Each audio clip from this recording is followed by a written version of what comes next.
Scott, welcome and thanks for giving me the time to do this session together. Can you just tell us a little bit about yourself and what it is you're working on and what it is you think you need stories for right now?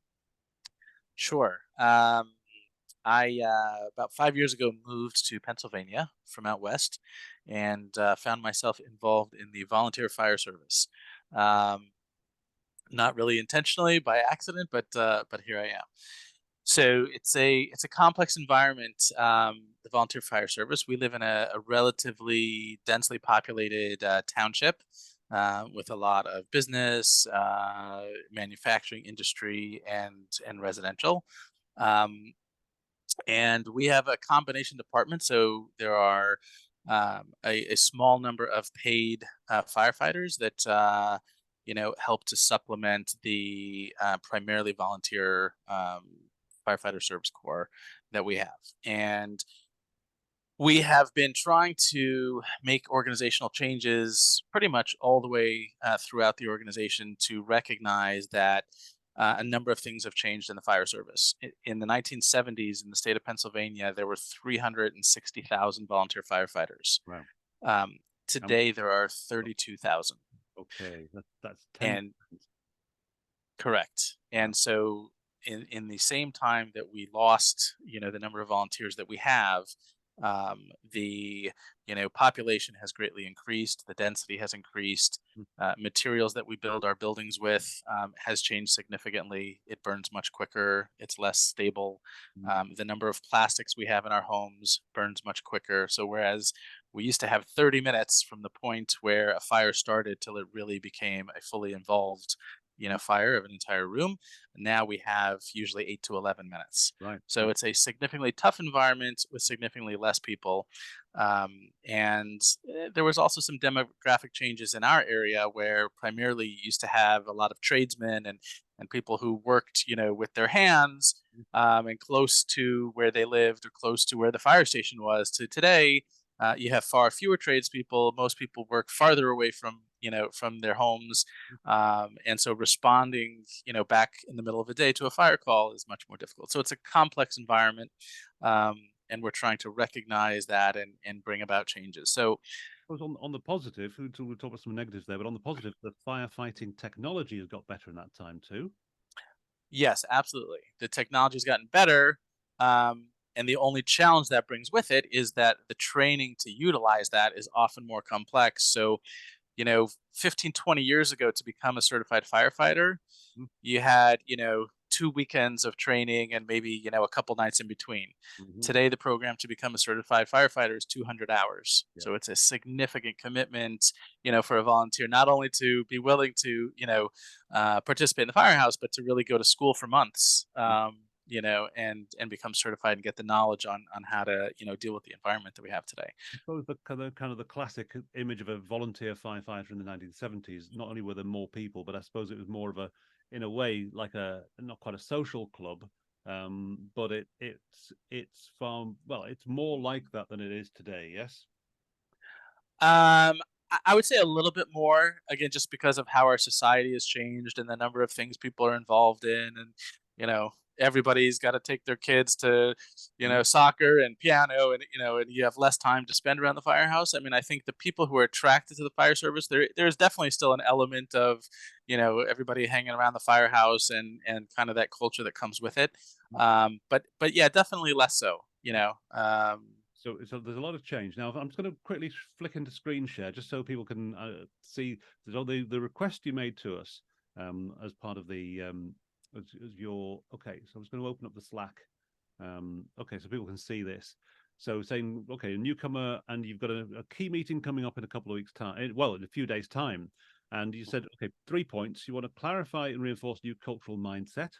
Okay, you want to introduce new procedures for day-to-day operations and inspire individuals to strive for their best and simultaneously send a clear message to those who are not pulling their weight. There'll be no place for them in the future. So this is quite a serious meeting you've got coming up, isn't it? It really is. It really is.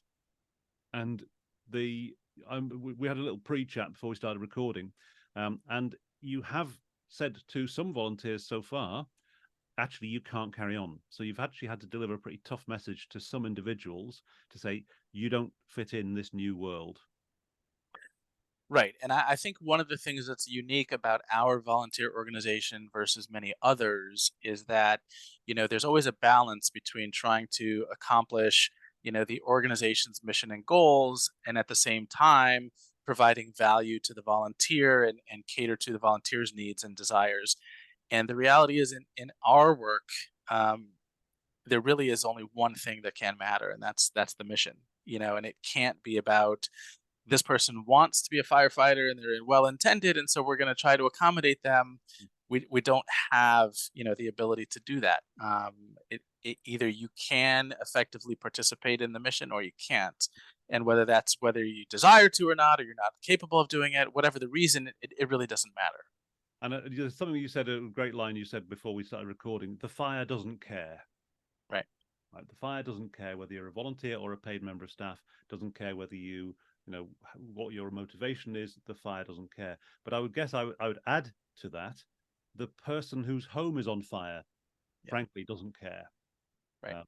The person whose business is on fire doesn't care whether you're a volunteer or a paid Right. member of staff. And also, I guess, the kind of leaders of the organization, you don't care in terms of people's safety, the safety of your team. Okay, so this is the setting. So the meeting's coming up on Thursday. Hmm. So what I was going to suggest to you in terms of how do you, there's two things I'm going to suggest and a third at the end, little bonus thing suggestion as well. So the two first suggestions are, well, first of all, think about if you like, the big picture, the framing of this. So you're setting a story frame around it. And this is where the concept cards in storyteller tactics come in handy. So the two that I picked out, I think are quite useful to start off with, are the Dragon and the City and Order and Chaos, because they're both about change, and about, we are doing this thing. I'm talking to you today.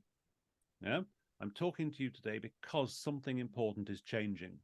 Hmm. So you've already told us that, well, there's change in the way volunteers are trained. There's change in the way fires take place. There's change in the way the organization runs. All of these things are changing. And so if you take the dragon and the city idea of a story frame, so we've got your city is, well, Pennsylvania, did you say? Hmm. Okay, so we've got this city which we want to protect. And there's all these kind of threats from around. So obviously fire and traffic accidents and those kind of things are obvious threats. But there are other threats as well about changing technologies, changing building technologies. So all of these things act as kind of threats. Some of them are also opportunities. So, for example, the mobile phone, yeah, that we all carry in our pockets is a kind of wonderful opportunity because it allows you to track and video and all those kind of things. So there's all sorts of things that are changing, not all for the negative. Some of them are changing for the positive too. But in this changing world, we have to work out what do we protect? Yeah, obviously people, property, yes, we protect those. We protect volunteers, we protect firefighters, but also what do we have to leave behind? Yeah, some of this stuff we can't and shouldn't protect. So the idea of the firehouse as a kind of social club, which it was maybe 30, 40 years ago, no, we have to leave that behind.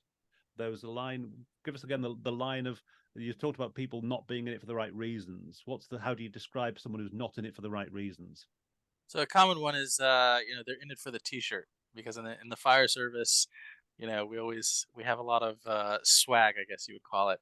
Yeah, Um, and absolutely. again, walking around in the community with your, I'm a firefighter. It. There's a reason why strippers dress as firemen, not accountants. Yes. Good point. There's a reason why that. So yeah, I get it. I get why there might be a swagger element, but you Right. can't protect that anymore. That's not part of the city you're protecting. Yeah. Right. So you can't have people who are in it for the t-shirt. And the main reason you can't have that is because the thing that you need to protect is you need to protect the crew who go out on a fire. Yeah. And they can't be put under threat because one of them isn't really pulling his or her weight. So Right. the dragon in the city is a nice way of framing. Okay, there are things that are really valuable we need to protect. There's all these things around us that are changing. Some of them good, some of them bad. What do we protect? What do we really What do we not? We leave it behind. We move to that part of the city we don't care about anymore. So that's quite a nice framing device. Um, Another concept card that's a nice kind of framing device for look, why am I talking to you today? Is also kind of order and chaos, similar to the dragon in the city actually, because what you're saying is, look, we know all these things are changing. Technology's changing, volunteer patterns are changing, the city is changing, all these things are changing. Um, our job as the kind of the leadership team, if you like, of the fire service, our job is to take these things that are changing and to sort of create some order. Because if you ain't got any order, then you're dotting all over the place. I was about to say you're fighting fires, but we have that phrase of Right. running around trying to put loads. Okay, so you can again use a story frame and say we need to create some order here because otherwise we're going to get swept away. And so an example that I'll ask you about in a moment that we talked about before we recorded would fit this really well. Okay, so those are the framing tools, if you like. So here's why I'm talking to you today. It's because important things are changing, and we as a leadership team need to work out where we stand, what matters, what are we protecting, what are we not protecting anymore. We need to know that we've got order because we live in a world of chaos, and we go out there to face down that chaos. Fire is chaos, destructive. We have to be ready for it. Okay, so that's the framing devices. What's really important to do, though, in any kind of speech to people is to get very quickly to something they can see what you mean. So to get out of abstract and to get out of theory very, very quickly. So in the Slack comments, you say, well, okay, I need to clarify and reinforce the cultural mindset. Okay, you've got to very quickly, after you say that sentence, you've got to say, for example. Right. So you're going from the high level abstract. We need a new cultural mindset. That is an abstract thing. Okay. It's important, but it's abstract. What you've got to do is get right down into the concrete. For example, bang. Because when you get into the concrete example, I can see what you mean. Whereas with cultural mindset, you might mean one thing, I might mean another. We might be talking cross purposes. So that's where the tactic movie time really, really comes in. I do reference movie time a lot when I'm talking to clients. It's a very good and easy to use card because what you're doing is you're saying, okay, I'm going to give you an example now, or you can even say to people, let me tell you a story or whatever, however you want to do it. But for example, will do. And I'm going to sort of quickly paraphrase what we talked earlier. So you could say, for example, equipment checks. So just tell us about what the change that you're trying to introduce regarding how often and how you check in a team of volunteer firefighters. How do they check the equipment? Just to explain how that works. So, we have a lot of different equipment on our trucks, for a variety of different situations. And anytime we're called upon to use them, when it's a life or death situation, whether that be, a car accident and we have to be able to get somebody out quickly, or a fire, we rely on those tools. Those tools are critical. And a lot of them, whether it's a chainsaw, or whether it's a hydraulic tool, they need to be well maintained. They need to be checked that they're in proper working order, et cetera, because you don't have the time for it not to function when you need it. And so it's typical in the fire service that, you want to, for some equipment on a daily basis, check it and verify it. Some things weekly, monthly, et cetera. Obviously, it's not the glamorous part of being a firefighter. and going through a tedious process where every day you're checking the same equipment that you're not statistically likely to use that day. Over time you start to develop a habit of, it's fine, we haven't used it, it worked last week, it works last month, etc. Yeah, um, he's charged on that. right, right. So we created an electronic checklist system, where every day, you know on each truck, somebody's going to have to go through and check off that they did, A, B, C, D, and E. At the end, they signed that they did it. And, there's obviously follow up to ensure that it's happening. And again, it's not a punitive thing. It's a recognition that this is an essential piece of, what we do. And for the safety of us, for the safety of the citizens, everything has to be in working order. So, it's something that's hasn't been done in a long time on a consistent basis, and it's going to take away from TV time and cooking a long breakfast time, and all the other things that are a little bit more enjoyable. But that's an example of one of the changes that we're implementing. So this is what you've done here is you've done exactly what I've been talking about. So initially, the framing here is order and chaos, and the tools that you use, the chainsaw, the hydraulic cutter, yeah, the tools you use are the things that create order out of chaos. So that's why there's the sort of the framing. So it is really important, and there's a reason why gadgets and tools in stories and weapons get their own kind of focus in the stories, because those are the things you use to turn all chaos into order, to fight. Okay, so the tools matter because we've got this world of order and chaos. Okay, and interestingly, in movie time, what the tactic says on movie time is, okay, with a story, you need to first of all give people kind of action. Yeah, so a specific moment. In the morning, I'm going to ask you in the morning to check a chainsaw that you didn't use last week and you might not use this week, but I'm going to ask you to check it. And okay, so now you're talking to me about chainsaws. I know what a chainsaw looks like. I can see, yeah, what you mean. And your guys know what a check looks like and they can see what you mean. Because, oh, right, straight away, we're all on the same page because you're now giving me a little story. Next ingredient, that's the action. Next ingredient, emotion. I know it's boring. That's boring as an emotion. I know it's frustrating. That's an emotion. Um, I know you'd rather be cooking breakfast. Yeah, these are all emotions. But imagine how you would feel if you get that out of you get that chainsaw, the tree fallen across a lady's car, she's trapped. You get the chainsaw out, and the chain breaks after 30 seconds because your colleagues didn't do the check last week. Imagine how you're going to feel then. Okay, again, emotion. And then the final ingredient of the story is the meaning. Why am I telling you this? Well, by now, it's pretty obvious. I'm telling you this because we have to get our tools in order and we have to make sure, and we cannot afford, for our own safety, for the safety of the people we serve, we cannot afford to let the boredom, yeah, stop us doing the right thing. So all of those are ingredients of a little movie time story. So what I'm going to suggest to you for your key presentation um, on Thursday, isn't it?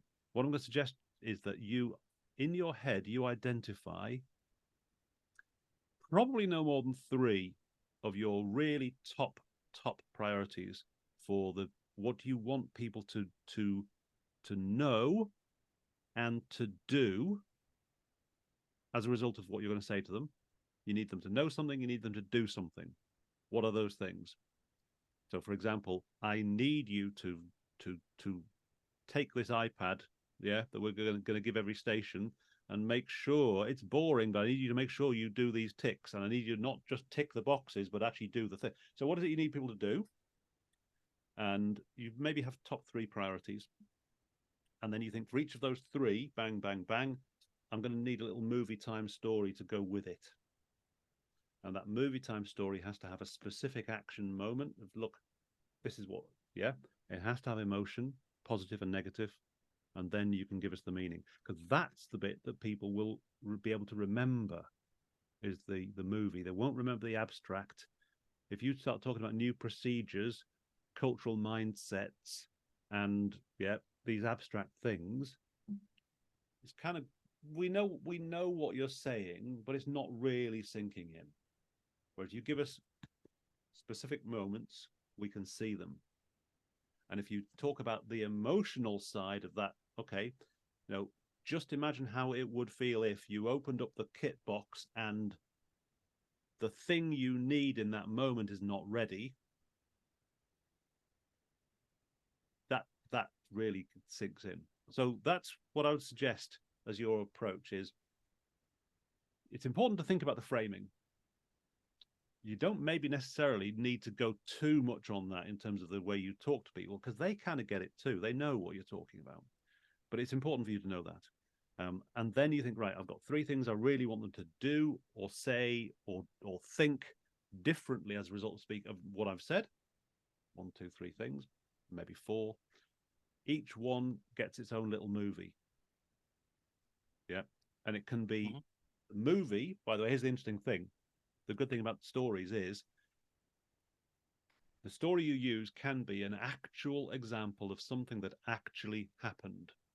So if you say to people, for example, we're kind of expecting you to tell a real story. So it could be something that happened in your division last week, or it could be something that happened in New York City 10 years ago. Doesn't really matter.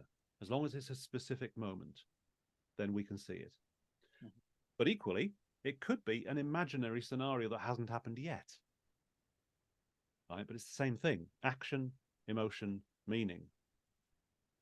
If you're going to use an imaginary situation, imagine you do this and this happens. All I would say is you've got to make it plausible. You've got to make it sound like something that really could happen. Otherwise, people are going to go, yeah, that's never going to happen. And you've lost the point. Okay.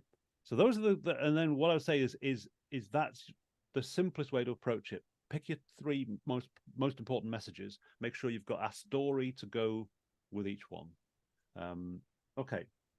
Now, what I would also say is that I think, okay, you've got a priority for this particular meeting. Really important. Very good. Okay. But I think you've also, particularly in the work you're doing, but this applies to other people as well in other lines of work, not just firefighting. It's one thing to think about the stories that you're going to sort of push down the organization, right? So we've got this new system for checking equipment. I need you all to do this. And I'm telling you stories, that sink downwards of, look, this is why I need you to do it. But stories come up too. They come up through organizations if you let them. So every single firefighter you've ever met will tell stories. Same with engineers, same with nurses, same with, you name it.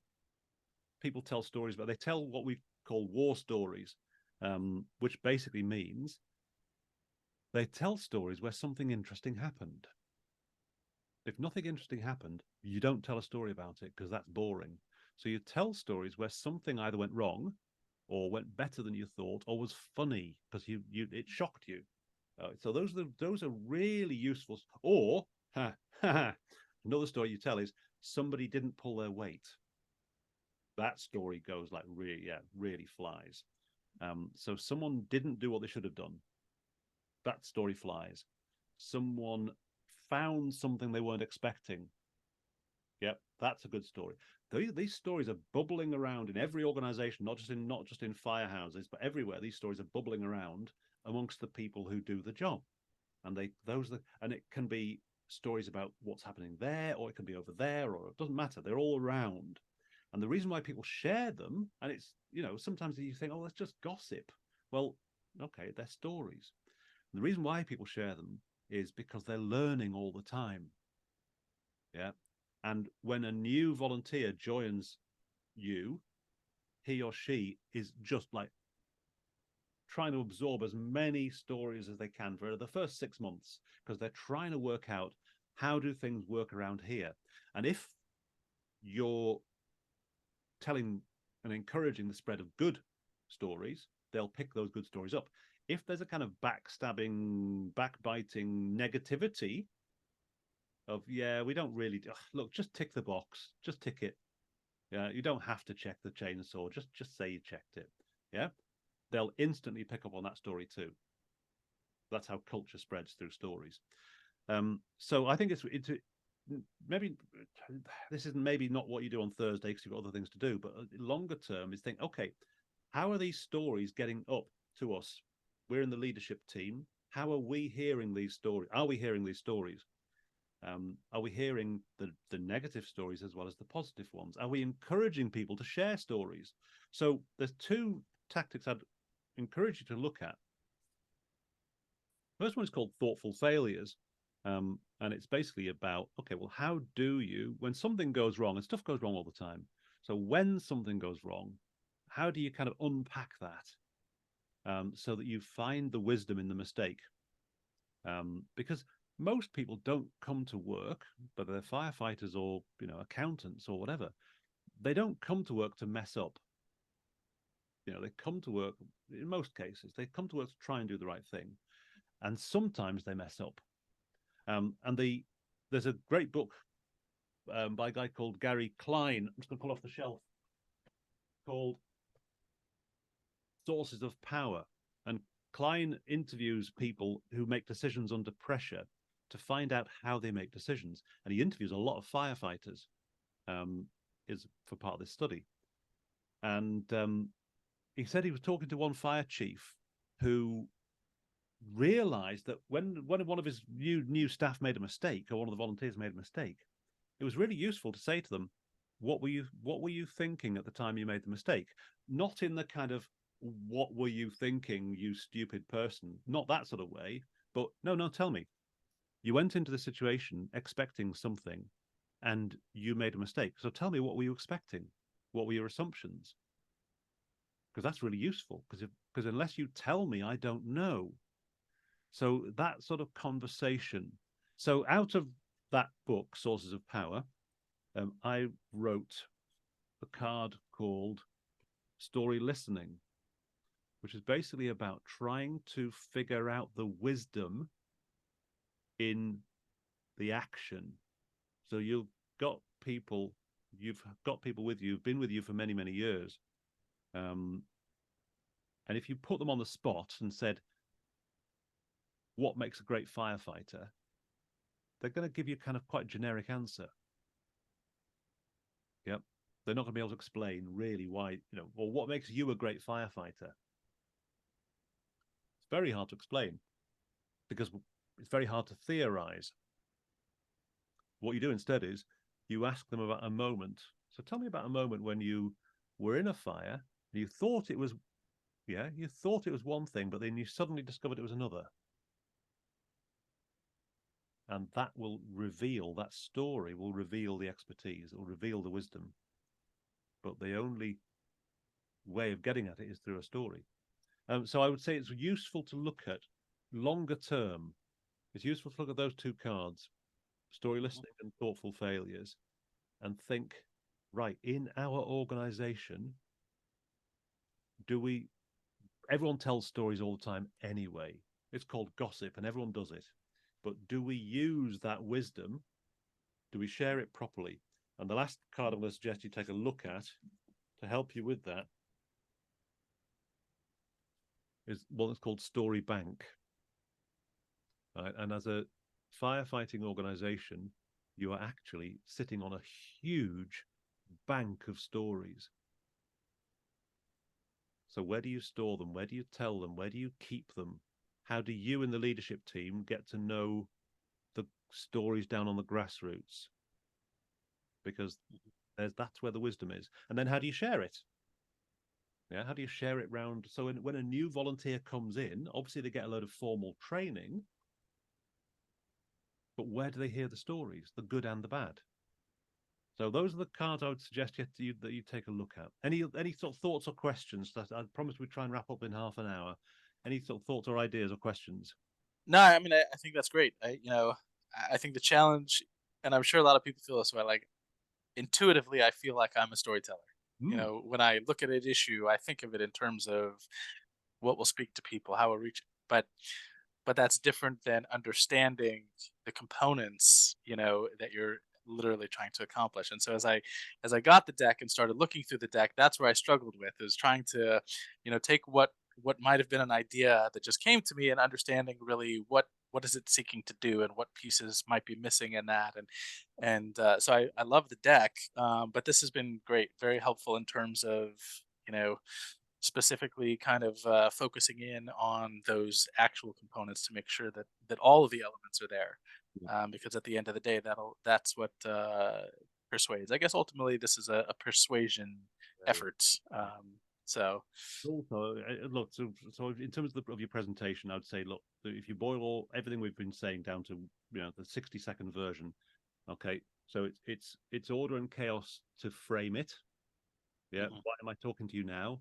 It's movie time to reinforce the points you want to make, and then what I would really truly encourage you to think of longer term is, okay, are we a story listening organization?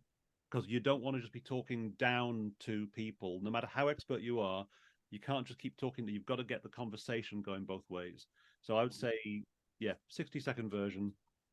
Frame it, frame it with order and chaos. Use a movie time story for every important point you want to make,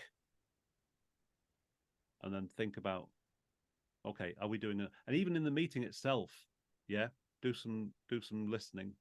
mhm. Definitely, that's And great. would you be able to take a few minutes to give us a little write up on Friday morning or Saturday? Just tell us how it went. Absolutely, Yeah. absolutely. Okay. I really thank you for your time, and for the support that you guys give. It's great. The very best of luck. Thank you. Obviously, you're doing great work, and Thanks. good luck with it. Thank you. Appreciate it.